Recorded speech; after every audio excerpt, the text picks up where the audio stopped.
Grade 4 কমিশনে পৰীক্ষাৰ যেটো আমাৰ গ্ৰেড 3 আৰু গ্ৰেড 4 পৰীক্ষা অনুষ্ঠিত হ'ব তাৰ সিলেবাসখন প্ৰকাশ কৰিব।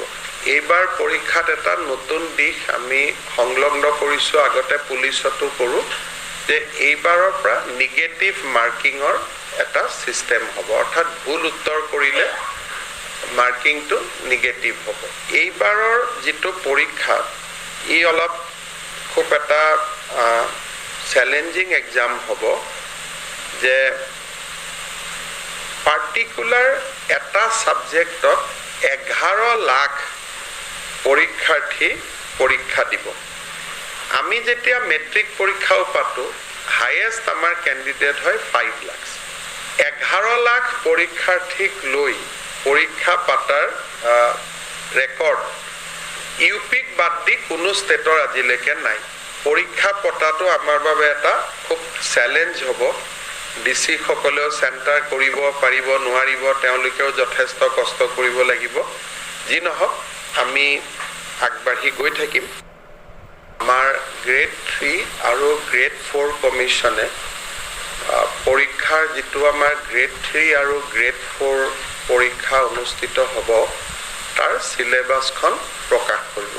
এইবাৰ পৰীক্ষাত এটা নতুন দিশ আমি সংলগ্ন কৰিছো, আগতে পুলিচতো কৰো যে এইবাৰৰ পৰা নিগেটিভ মাৰ্কিংৰ এটা সিস্টেম হ'ব, অৰ্থাৎ ভুল উত্তৰ কৰিলে মাৰ্কিংটো নিগেটিভ হ'ব।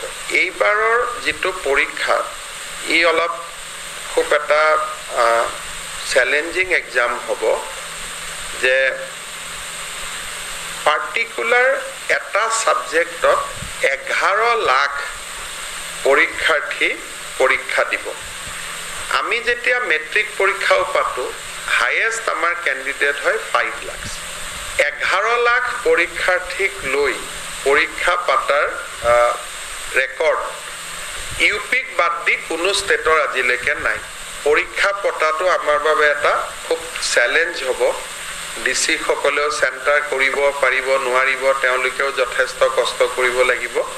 যি নহওক আমি আগবাঢ়ি গৈ থাকিম। আমাৰ গ্ৰেড 3 আৰু গ্ৰেড 4 কমিশনে পৰীক্ষাৰ যেটো আমাৰ গ্ৰেড 3 আৰু গ্ৰেড 4 পৰীক্ষা অনুষ্ঠিত হ'ব তাৰ সিলেবাসখন প্ৰকাশ কৰিব।